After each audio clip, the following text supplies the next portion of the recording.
கிரைஸ்தலான் ஆண்டவர் இரட்சகருமாகிய இயேசு கிறிஸ்துவின் நாமத்தில் உங்களுக்கு என் அன்பின் வாழ்த்துதல்கள். இந்த நாளிலும் இந்த வீடியோ வாயிலாக உங்களை சந்திப்பதில் மிகுந்த மகிழ்ச்சி அடைகிறேன். ஒரு நிமிடம் தலைகளை தாழ்த்தி ஜெபம் பண்ணி இந்த நாளில் வேத தியானத்துக்கு நேராக நம்ம கடந்து செல்லலாம். அன்புள்ள இயேசப்பா, இந்த நாளிலும் உடைய பாதத்தில் கடந்து வந்து உடைய வேதத்தின் மகத்துவங்களை கற்றுக்கொள்ள என் தேவனை தந்த பெரிதான கிருபைக்காக உமக்கு நன்றி செலுத்துகிறோம் ஆண்டவரே. நீங்க எங்க கூட இருங்க, உடைய நாமம் எங்கள் மூலம் மகிமைப்படட்டும் ஆண்டவரே. இதை பார்க்கிற தம்முடைய மக்களுக்கு ஆண்டவரே, அப்பா, நாங்கள் கற்றுக்கொள்ளுகிற பாடங்கள் புரிந்து கொள்ள என் தேவனின் கிருபை தரும்படியாய் ஜெபிக்கிறோம். முழுமையாய் உடைய கரத்தில் எங்களை தாழ்த்துகிறோம், சமர்ப்பிக்கிறோம். நீரை பொறுப்படுத்திக் கொள்ளுங்க, நீரை மகிமைப்படுங்க. மீட்பர் இயேசு கிறிஸ்துவின் நாமத்தில் ஜெபங்கேளும் நல்ல பிதாவே, ஆமென். இன்னைக்கு நம்ம அது சுவிசேஷ புத்தகங்களின் ஒத்திசைவு ரெண்டாவது பார்ட் தான் நம்ம பார்க்க போகிறோம். முதலாவது நான் ஏற்கனவே சொன்னபடி சுவிசேஷ புத்தகங்களின் ஒத்திசைவை நம்ம கற்றுக்கொள்வதற்கு வசதியாக 7 பிரிவுகளாக பிரித்து படிக்கலாம் அப்படின்னு சொன்னேன். முதல் பிரிவு இயேசு யோவான் ஆகியோருடைய பிறப்பு, குழந்தை மற்றும் இளமை பருவம் அப்படின்னு சொன்னேன். ரெண்டாவது யோவான் ஸ்நானகனை குறித்த உண்மைகள் அப்படின்னு சொல்லி இந்த 2 டாப்பிக்கும் நம்ம போன வாரத்திலே தியானித்தோம்.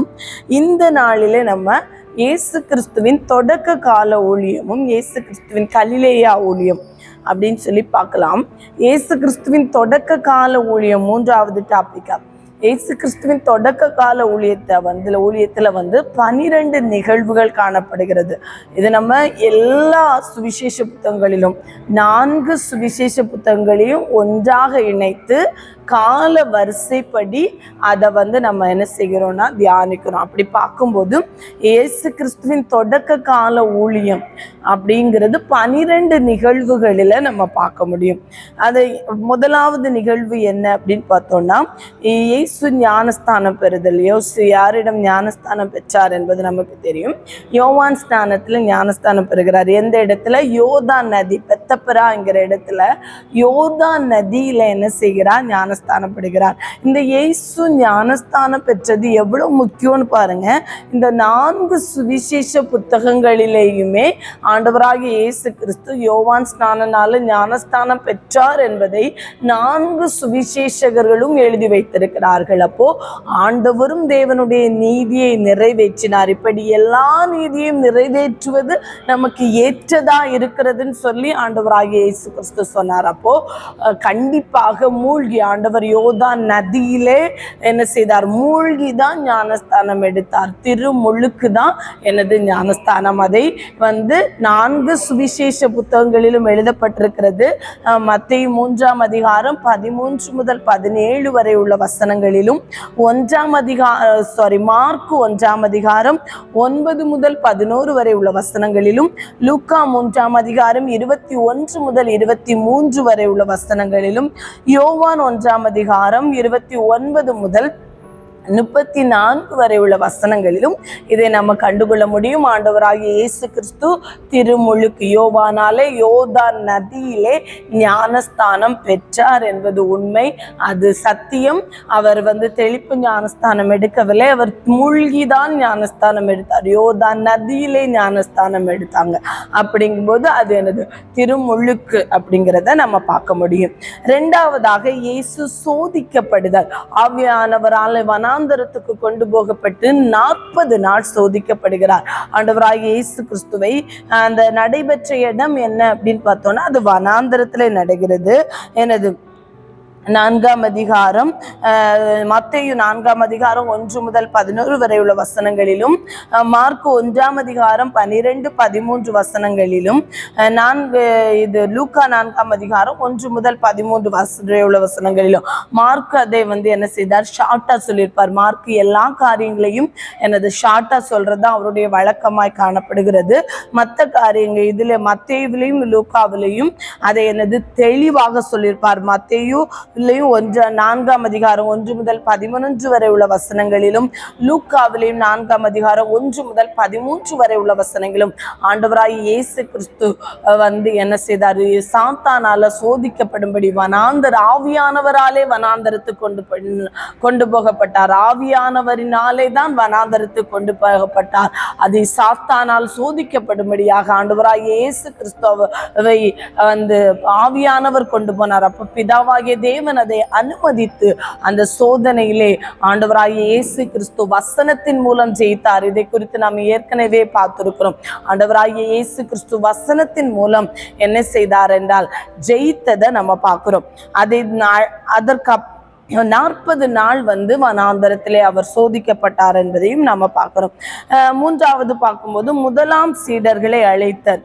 எங்க அழைக்கிறார் அப்படின்னா யோர்தானுக்கு அப்பால யோவானிலே சொல்லப்பட்டிருக்கும். யோவானுடைய சீசர்களாகிய 2 பேர் அவருக்கு பின் சென்றார்கள் என்று யோவான் 1ஆம் அதிகாரம் 35 முதல் 51 வரை உள்ள வசனங்களை பார்க்கும்போது, முதலாவது யோவானுடைய 2 சீசர்கள் ஆண்டவராகிய இயேசு கிறிஸ்து பின் செல்கிற சம்பவத்தை பார்க்க முடியும். அதிலே ஒருவர் அந்திரேயா என்பது தெளிவாக அந்த இடத்துல சொல்லப்பட்டிருக்கும். ஆனா இன்னொருவர் யார் என்பது சொல்லப்பட்டிருக்காது. ஆனால் யோவான், இந்த யோவான் சுவிசேஷ புத்தகத்தை எழுதின யோவானாக இருக்கலாம் என்பது பெரும்பாலான கருத்தாய் காணப்படுகிறது. அதுல 2 சீஷர்கள் யோவானுக்கு சீஷர்களா இருந்தார்கள். யோவான் ஸ்நானன் எனப்பட்ட அவருக்கு சீஷர்களா இருந்த 2 பேர் அங்கே ஆண்டவராகிய இயேசு கிறிஸ்துவுக்கு சீடர்களாகிறார்கள். ஒருவர் அந்திரேயா, பேதுருவின் சகோதரனாகிய அந்திரேயா, இன்னொருவர் யோவான் என்று சொல்லப்படுகிறது, கருதப்படுகிறது. அடுத்து 4வது என்ன அப்படின்னு நிகழ்ச்சி என்ன அப்படின்னு பார்த்தோம்னா, முதலாம் அற்புதம். முதலாவது ஆண்டவர் செய்த அற்புதம் எங்கே சொல்லப்பட்டிருக்கிறது? யோவான் 2ஆம் அதிகாரம் 1 முதல் 11 வரை உள்ள வசனங்களே சொல்லப்பட்டிருக்கிறது. கலிலேயாவில் உள்ள கானா ஊரிலே ஆண்டவராகிய இயேசு கிறிஸ்து தண்ணீரை திராட்சரசமாய் மாற்றினார். இதுதான் ஆண்டவராகிய இயேசு கிறிஸ்து இந்த உலகத்தில் வாழ்ந்த நாட்களிலே செய்த முதலாவது அற்புதமாய் காணப்படுகிறத பார்க்க முடியும். அடுத்ததாக கப்பர்நகூமிலே என்ன செய்கிறாங்க? கொஞ்ச நாள் தங்குகிறார்கள். அதுல எந்த இடத்துல கப்பர்நகூம் நடைபெற்ற இடம் கப்பர்நகூம். அது எங்க சொல்லப்பட்டிருக்குன்னா யோவான் 2ஆம் அதிகாரம் 12வது வசனத்துல தாயாரும் அவருடைய தாயாரும், இயேசுவும் அவருடைய தாயாரும் அவருடைய சகோதரர்களும் சீசர்களும் சில நாள் என்ன செய்யறாங்க? கப்பர்நகூமிலே தங்குறாங்க. முதலாவது கப்பர்நகூமிலே அங்க தங்குற சம்பவத்தை நம்ம பார்க்க முடியும். அடுத்ததாக பார்க்கும்போது முதலாம் தேவாலய சுத்திகரிப்பு எருசலேமிலே நடைபெறுகிறது. அதை குறித்தும் யோவான்ல 2ஆம் அதிகாரம் 13 முதல் 22 வரை உள்ள வசனங்களிலே நாம் கண்டுகொள்ள முடியும். அதாவது இந்த ஆண்டவராகிய இயேசு கிறிஸ்து 33 வருடம் முழு மனிதனாகவும் முழு தேவனாகவும் இந்த உலகத்திலே வாழ்ந்தார் என்பது நம்ம எல்லாருக்கும் தெரியும். அதிலே 3.5 வருடங்கள் ஆண்டவர் ஊழியம் செய்தார். யோவானாலே ஞானஸ்தானம் பெற்று அதற்கு பின்பு அவர் என்ன செய்கிறார்? ஊழியத்தை ஆரம்பிக்கிறார். சரியாக 3.5 வருடங்கள் ஆண்டவர் ஊழியம் செய்ததாக கணக்கெடுப்பு சொல்லப்படுகிறது. இந்த 3.5 வருடங்களிலே ஆசரிக்கப்பட்ட பஸ்கா எத்தனை அப்படின்னு பார்த்தோம்னா 4 பஸ்கா. அதை யோவான் தான் தெளிவாக எழுதியிருப்பார்.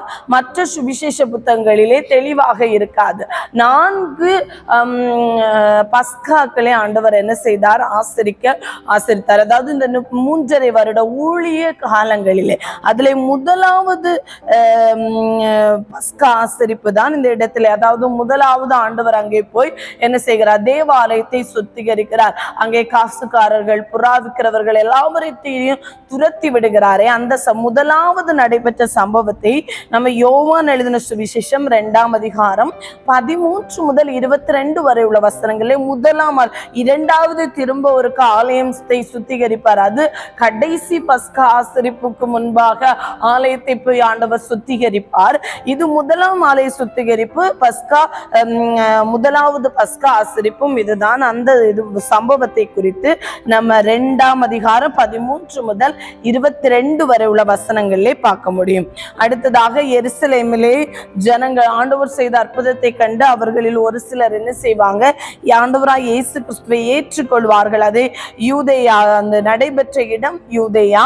எங்க சொல்லப்பட்டிருக்கு அப்படின்னா, யோவான் எழுதின சுவிசேஷம் 2ஆம் அதிகாரம் 23 25 வரை உள்ள வசனங்களில் அநேகர் அவர்களை ஏற்றுக்கொண்ட போதும் அவர் என்ன செய்யவில்லை, அவர்களுக்கு இணங்கவில்லை என்பதை குறித்து நம்ம என்ன செய்ய முடியும், 2ஆம் அதிகாரம் 23 25 வரை உள்ள வசனங்களை நம்ம பார்க்க முடியும்.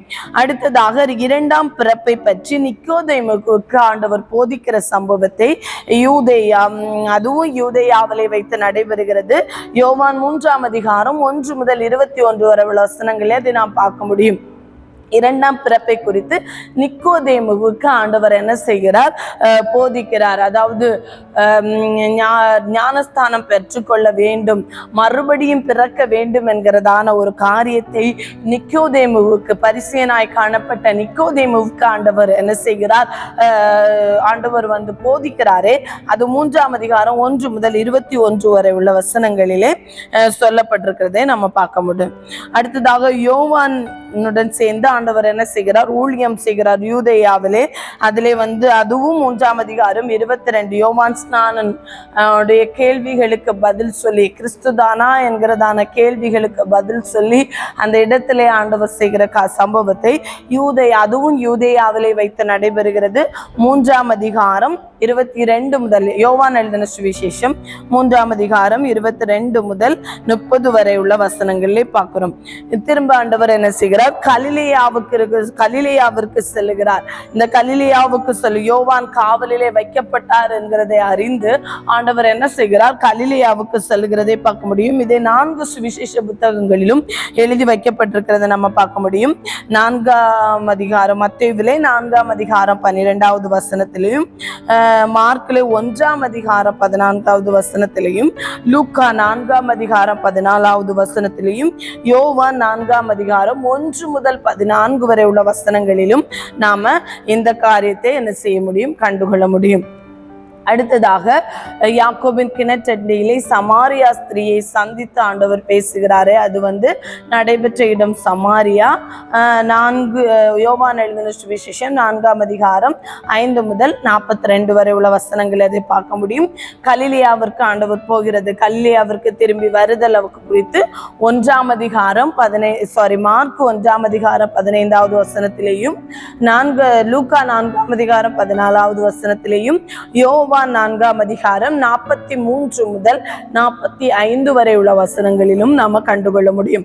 இதுதான் ஆண்டவராய் இயேசு கிறிஸ்துவின் தொடக்க கால ஊழியத்தை அவர் கலிலேயாவுக்கு செல்வதற்கு முன்பாக யோவானாலே ஞானஸ்தானம் பெற்று எருசலேமில் ஆற்றிய சம்பவங்கள், எருசலேமில் நடந்த நிகழ்ச்சிகளை 12 பிரிவுகளாக பிரித்து நம்ம கற்றுக்கொண்டிருக்கோம். முதலாவது ஆண்டவராய் இயேசு கிறிஸ்து ஞானஸ்தானம் பெறுகிறார்.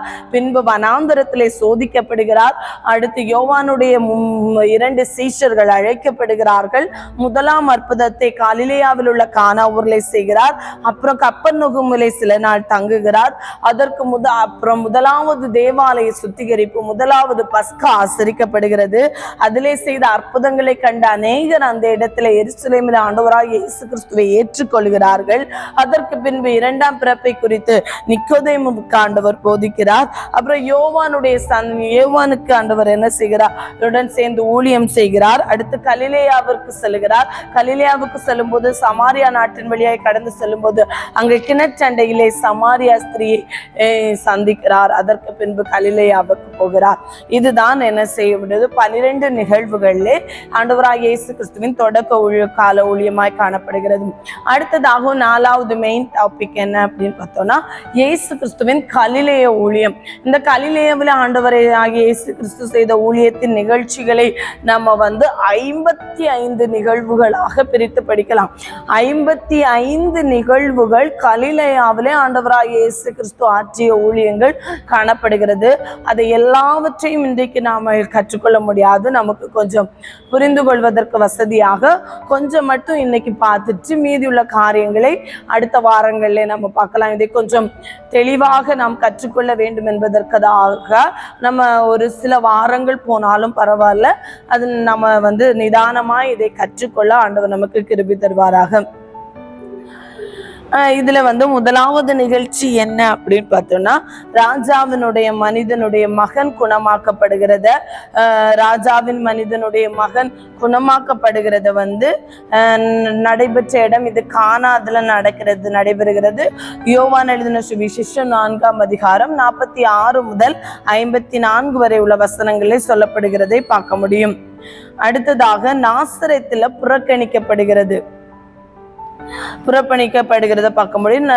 நாசரேத், இதுவும் நாசரேத் என்கிறதான ஊர்ல நடைபெறுகிறது.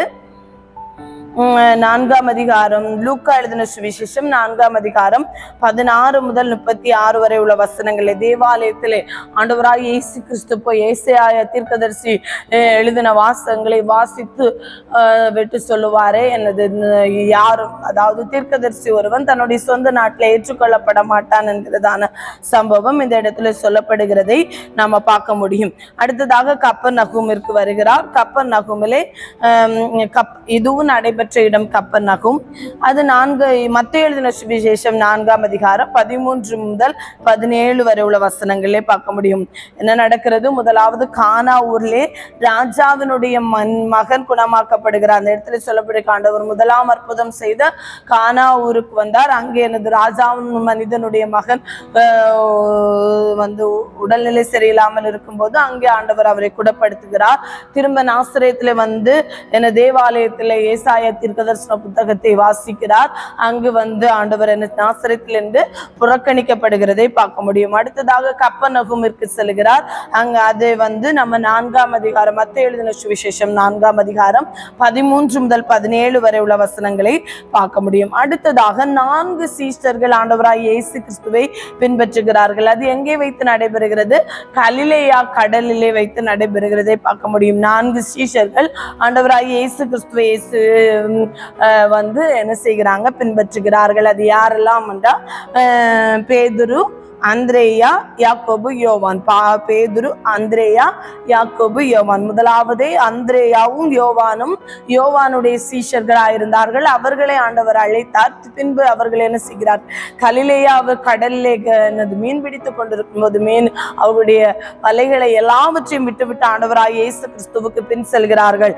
இதை குறித்து நம்ம மத்தேயு எழுதின சுவிசேஷம் 4ஆம் அதிகாரம் 18 முதல் 22 வரை உள்ள வசனங்களிலும், மார்க்கு எழுதின சுவிசேஷம் 1ஆம் அதிகாரம் 16 முதல் 20 வரை உள்ள வசனங்களிலும், லூக்கா எழுதின சுவிசேஷம் 5ஆம் அதிகாரம் 1 முதல் 11 வரை உள்ள வசனங்களிலும் பார்க்க முடியும்.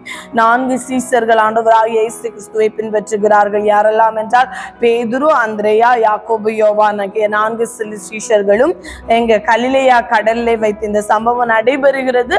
கலிலேயா கடல்லை வைத்து இந்த குறித்து சொல்லப்பட்டுள்ள இடங்கள் மத்தேயு எழுதின சுவிசேஷம் 4ஆம் அதிகாரம் 18 முதல் 22 வரை உள்ள வசனங்களிலும், மார்க்கு எழுதின சுவிசேஷம் 1ஆம் அதிகாரம் 16 முதல் 20 வரை உள்ள வசனங்களிலும், லூக்கா எழுதின சுவிசேஷம் 5ஆம் அதிகாரம் 1 முதல் 11 வரை உள்ள வசனங்களிலும் சொல்லப்பட்டிருக்கிறதை பார்க்க முடியும்.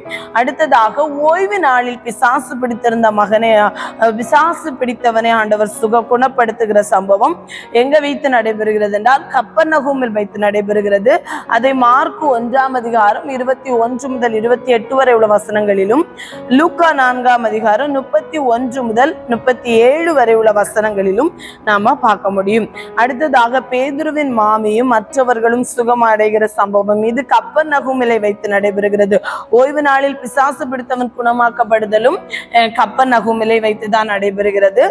இந்த பேதுருவின் மாமியும் மற்றவர்களும் சுகம் அடைகிறதும் கப்பர்நகூமில் வைத்து நடைபெறுகிறது. இதை குறித்து நாம மத்தேயு எழுதின சுவிசேஷம் 8ஆம் அதிகாரம் 14 முதல் 17 வரை உள்ள வசனங்களிலும், மார்க்கு எழுதின சுவிசேஷம் 1ஆம் அதிகாரம் 29 முதல் 34 வரை உள்ள வசனங்களிலும், லூக்கா எழுதின சுவிசேஷம் 4ஆம் அதிகாரம் 38 முதல் 41 வரை உள்ள வசனங்களிலும் பார்க்க முடியும். இது எங்க வைத்து பேதுருவும் மாமியும் மற்றவர்களும் சுகமடைகிறது கப்பர்நகூமில் வைத்து நடைபெறுகிறது. மத்தேயு எழுதின சுவிசேஷம் 8ஆம் அதிகாரம் 14 முதல் 17 வரை உள்ள வசனங்களிலும், மார்க்கு எழுதின சுவிசேஷம் 1ஆம் அதிகாரம் 29 முதல் 34 வரை உள்ள வசனங்களிலும், லூக்கா எழுதின சுவிசேஷம் 4ஆம் அதிகாரம் 38 முதல் 41 வரை உள்ள வசனங்களிலும் இதை குறித்து நாம் பார்க்க முடியும். அடுத்ததாக கலிலேயாவிலே ஆண்டவராகிய இயேசு கிறிஸ்து செய்த முதல் பிரசங்க பயணம் குறித்து நம்ம அது கலிலேயாவில் வைத்து நடைபெறுகிறது. இதை மத்தேயு எழுதின சுவிசேஷம் 4ஆம் அதிகாரம் 23 முதல் 25 வரை உள்ள வசனங்களிலும், மார்க் எழுதின சுவிசேஷம் 1ஆம் அதிகாரம் 35 முதல் 39 வரை உள்ள வசனங்களிலும், லூக்கா எழுதின சுவிசேஷம் 4ஆம் அதிகாரம் 42 முதல் 44 வரை உள்ள வசனங்களிலும் நாம பார்க்க முடியும். அடுத்ததாக குஷ்டரோகி குணமாக்கப்படுதல், இது எங்கே வைத்து நடைபெறுகிறது? கலிலேயாவில் வைத்து நடைபெறுகிறது. அதை குறித்து மத்தேயு 8ஆம் அதிகாரம் 1 முதல் 4 வரை உள்ள வசனங்களிலும், மார்க்கு 1ஆம் அதிகாரம் 40 முதல் 45 வரை உள்ள வசனங்களிலும், லூக்கா 5ஆம் அதிகாரம் 12 முதல் 16 வரை உள்ள வசனங்களிலும் நாம பார்க்க முடியும். குஷ்டரோகி குணமாக்கப்படுகிற சம்பவம் கலிலேயாவில் வைத்து நடைபெறுகிறது. 8ஆம் அதிகாரம் மத்தேயு 8ஆம் அதிகாரம் 1 முதல் 4 வரை உள்ள வசனங்களிலும், மார்க் 1ஆம் அதிகாரம் 40 முதல் 45 வரை உள்ள வசனங்களிலும், லூக்கா 5ஆம் அதிகாரம் 12 முதல் 16 வரை உள்ள வசனங்களிலும் பார்க்க முடியும். திமிர்வாதக்காரன் குணமாக்கப்படுதல் அந்த சம்பவம் நடைபெற்ற இடம் கப்பர்நகூமிலே வைத்து நடைபெறுகிறது. மத்தேயு எழுதின சுவிசேஷத்திலே 9ஆம் அதிகாரம் 1 முதல் 8 வரை உள்ள வசனங்களிலும், மார்க் எழுதின சுவிசேஷத்திலே 2ஆம் அதிகாரம் 1 முதல் 12 வரை உள்ள வசனங்களிலும், லூக்கா எழுதின சுவிசேஷத்திலே 5ஆம் அதிகாரம் 17 முதல் 26 வரை உள்ள வசனங்களிலும் சொல்லப்பட்டிருக்கிறத பார்க்க முடியும். மத்தேயுவின் அழைப்பும் விருந்து உபசரிப்பும் கப்பர்நகூமில் வைத்து நடைபெறுகிறது. இது மத்தேயு எழுதின சுவிசேஷம் 9ஆம் அதிகாரம் 9 முதல் 13 வரை உள்ள வசனங்களிலும், மார்க் 2ஆம் அதிகாரம் 13 முதல் 17 வரை உள்ள வசனங்களிலும், லூக்கா 5ஆம் அதிகாரம் 27 முதல் 32 வரை உள்ள வசனங்களிலும் காணப்படுகிறது. மத்தேயுவின் அழைப்பும் விருந்து உபசரிப்பும் கப்பர்நகூமில் வைத்து நடைபெறுகிறது. இது மத்தேயு எழுதின சுவிசேஷம் 9ஆம் அதிகாரம் 9 முதல் 13 வரை உள்ள வசனங்களிலும், மார்க் எழுதின சுவிசேஷம் 2ஆம் அதிகாரம் 13 முதல் 17 வரை உள்ள வசனங்களிலும், லூக்கா எழுதின சுவிசேஷம் 5ஆம் அதிகாரம் 27 முதல் 32 வரை உள்ள வசனங்களிலும் காணப்படுகிறதை பார்க்க முடியும். உவமையினாலே சீசர்களுக்கு ஆதரவாக பேசுகிறத நம்ம அடுத்த சம்பவம், அதாவது உபவாசத்தை குறித்து, யோவானின் சீஷர்கள் உபவாசம் இருக்கிறார்களே, அப்போ உங்க சீஷர்கள் ஏன் உபவாசம் இருக்கலைன்னு சொல்லி கேள்வி எழும்போது, ஆண்டவர் ஓமையினாலே மணவாளன் தன்னோடு இருக்கும்போது மணவாளனின் தோழன் என்ன செய்ய மாட்டான், உபவாசிக்க மாட்டான் அப்படிங்கிறதான கருத்தை அந்த இடத்துல ஆண்டவர் சொல்லுவாரே. ஓமையினாலே சீஷர்களுக்கு ஆதரவாக ஆண்டவர் அந்த இடத்துல பேசுகிற சம்பவத்தை மத்தேயு எழுதின சுவிசேஷம் 9ஆம் அதிகாரம் 14 முதல் 17 வரை உள்ள வசனங்களிலும், மார்க் எழுதின சுவிசேஷம் 2ஆம் அதிகாரம் 18 முதல் 22 வரை உள்ள வசனங்களிலும், லூக்கா எழுதின சுவிசேஷம் 5ஆம் அதிகாரம் 33 முதல் 39 வரை உள்ள வசனங்களிலும் நாம என்ன செய்ய முடியும், பார்க்க முடியும். மத்தேயு எழுதின சுவிசேஷம் 9ஆம் அதிகாரம் 14 முதல் 17 வரை உள்ள வசனங்களிலும், மார்க் எழுதின சுவிசேஷம் 2ஆம் அதிகாரம் 18 முதல் 22 வரை உள்ள வசனங்களிலும், லூக்கா எழுதின சுவிசேஷம் 5ஆம் அதிகாரம் 33 முதல் 39 வரை உள்ள வசனங்களில் நம்ம பார்க்க முடியும். அடுத்ததாக பார்க்கும்போது முதலாம் பஸ்காவை குறித்து நாம ஏற்கனவே பார்த்தோம். அது ஒரு யோவான் எழுதின சுவிசேஷம் 2ஆம் அதிகாரம் 13 முதல் 22 வரை உள்ள வசனங்கள்ல பார்க்கிறோம். அடுத்ததாக 2ஆம் பஸ்காவிற்கு ஆண்டவராய் இயேசு கிறிஸ்து என்ன செய்கிறார், எருசலேமுக்கு சொல்லுகிறார். அங்க முடவனை குணமாக்குகிறார். அதை யோவான் எழுதின சுவிசேஷம் 5ஆம் அதிகாரம் 1 முதல் 47 வரை உள்ள வசனங்களை பார்க்கும்போது முடியும். அதுல யூதருடைய பண்டிகை அப்படின்னு சொல்லி பார்க்கிறோம். அது ஆண்டவராய் இயேசு கிறிஸ்து ஊழியத்துக்கு 2வது வருடத்தில் நடைபெற்ற அந்த யூதருடைய பண்டிகை, அது எருசலேமிலே நடைபெறுகிறது. அதை யோவான் எழுதின சுவிசேஷம் 5ஆம் அதிகாரம் 1 முதல் 47 வரை உள்ள வசனங்களே பார்க்க முடியும். அடுத்ததாக சீஷர்கள் கதிர் கொய்த காரணமாக வாக்குவாதம் நடைபெறுகிறது. அது எங்கே வைத்து நடைபெறுகிறது, கலிலேயா போகும் வழியிலே பரிசேயர்கள் ஓய்வு நாளிலே சீஷர்கள் கதிர்களை கொய்ததுனால வாக்குவாதம் செய்வார்களே, அந்த காரியத்தை நம்ம மத்தேயு எழுதின சுவிசேஷத்துல 12ஆம் அதிகாரம் 1 முதல் 8 வரை உள்ள வசனங்களிலும், மார்க் எழுதின சுவிசேஷத்துல 2ஆம் அதிகாரம் 23 முதல் 28 வரை உள்ள வசனங்களிலும், லூக்கா எழுதின சுவிசேஷம் 6ஆம் அதிகாரம் 1 முதல் 5 வரை உள்ள வசனங்களிலும் நம்ம பார்க்க முடியும். அடுத்ததாக பார்க்கும்போது சூம்பின கையுடையவன் குணமடைந்ததனால் ஏற்பட்ட வாக்குவாதத்தை, அது கலிலேயாவில் வைத்து நடைபெறுகிறது. எங்கு வைத்து நடைபெறுகிறது என்றால் அது கலிலேயாவில் வைத்து நடைபெறுகிறது. அங்க என்ன செய்கிறாங்க, மத்தேயு எழுதின சுவிசேஷத்திலே 12ஆம் அதிகாரம் 9 முதல் 14 வரை உள்ள வசனங்களிலும், மார்க் எழுதின சுவிசேஷம் 3ஆம் அதிகாரம் 1 முதல் 6 வரை உள்ள வசனங்களிலும், லூக்கா எழுதின சுவிசேஷம் 6ஆம் அதிகாரம் 6 முதல் 11, அதாவது சூம்பின கையுடையவனை குணமடைந்ததினால் ஏற்பட்ட வாக்குவாதம், ஓய்வு நாளில் செய்ததுனால வாக்குவாதம் செய்வார்கள், அது கலிலேயாவில் வைத்து நடைபெற்றது. 12ஆம் அதிகாரம் மத்தேயு எழுதின சுவிசேஷத்திலே 12ஆம் அதிகாரம் 9 முதல் 14 வரை உள்ள வசனங்களிலும், மார்க் எழுதின சுவிசேஷத்திலே 3ஆம் அதிகாரம் 1 முதல் 6 வரை உள்ள வசனங்களிலும், லூக்கா எழுதின சுவிசேஷத்திலே 6ஆம் அதிகாரம் 6 முதல் 11 வரை உள்ள வசனங்களிலும் காணப்படும். அடுத்ததாக திரள் கூட்டமான ஜனங்கள் குணமாக்கப்படுகிறாங்க. அது கலிலேயா கடல்ல நடைபெறுகிறது. அதை குறித்து நாம் பார்க்கும்போது மத்தேயு எழுதின சுவிசேஷம் 12ஆம் அதிகாரம் 15 முதல் 21 வரை உள்ள வசனங்களிலும், மார்க் எழுதின சுவிசேஷம் 3ஆம் அதிகாரம் 7 முதல் 12 வரை உள்ள வசனங்களிலும், லூக்கால 6ஆம் அதிகாரம் 17 முதல் 19 வரை உள்ள வசனங்களிலும் நம்ம பார்க்க முடியும். அடுத்ததாக இரவு ஜபத்திற்கு முன்பாக 12 அப்போஸ்தலர்களை ஆண்டவர் தெரிவு செய்கிறார். இது எங்க வைத்து நடைபெறுகிறது என்றால் கப்பர்நகூமிற்கு அருகாமையில் உள்ள இடத்துல வைத்து நடைபெறுகிறது. அது மார்க் எழுதின சுவிசேஷம் 3ஆம் அதிகாரம் 13 முதல் 19 வரை உள்ள வசனங்களிலும், லூக்கா எழுதின சுவிசேஷத்திலே 6ஆம் அதிகாரம் 12 முதல் 16 வரை உள்ள வசனங்களையும் பார்க்க முடியும். இது கப்பர்நகூமுக்கு அருகாமையில் உள்ள இடத்துல வைத்து நடைபெறுகிறது.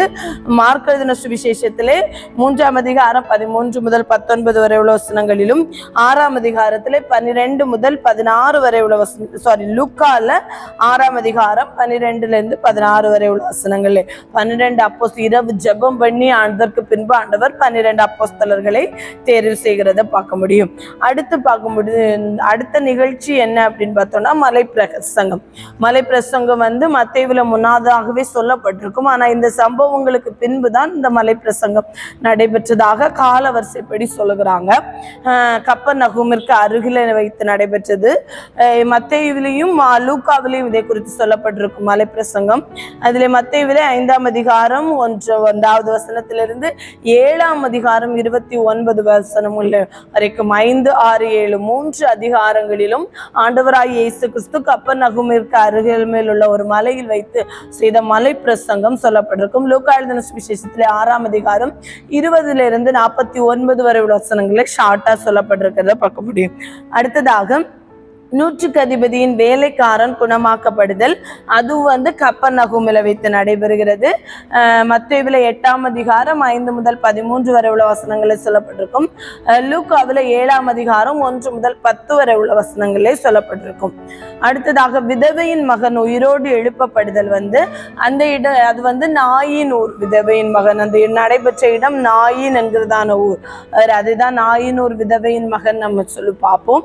அதை குறித்து நம்ம லூக்கா எழுதின சுவிசேஷம் 7ஆம் அதிகாரம் 11 முதல் 17 வரை உள்ள வசனங்களே பார்க்க முடியும்.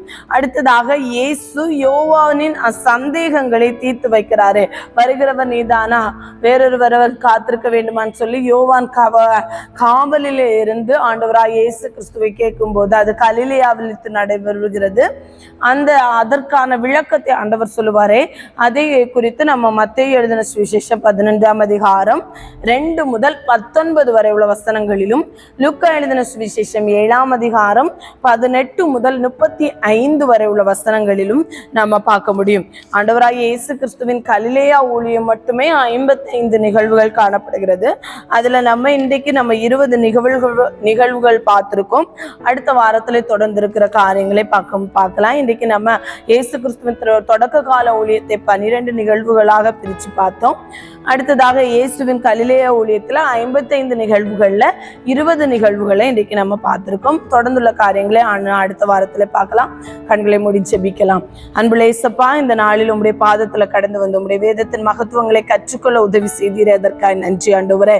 நீங்க ஆண்டவராக இயேசு கிறிஸ்து இந்த உலகத்துல இருந்த நாட்கள்ல என்னென்ன செய்தீர் என்பதை ஆண்டவரே 4 சுவிசேஷ புத்தகங்களையும் ஆராய்ந்து கற்றுக்கொள்ள உதவி செய்தீரே, அதற்காக நன்றி ஆண்டவரே.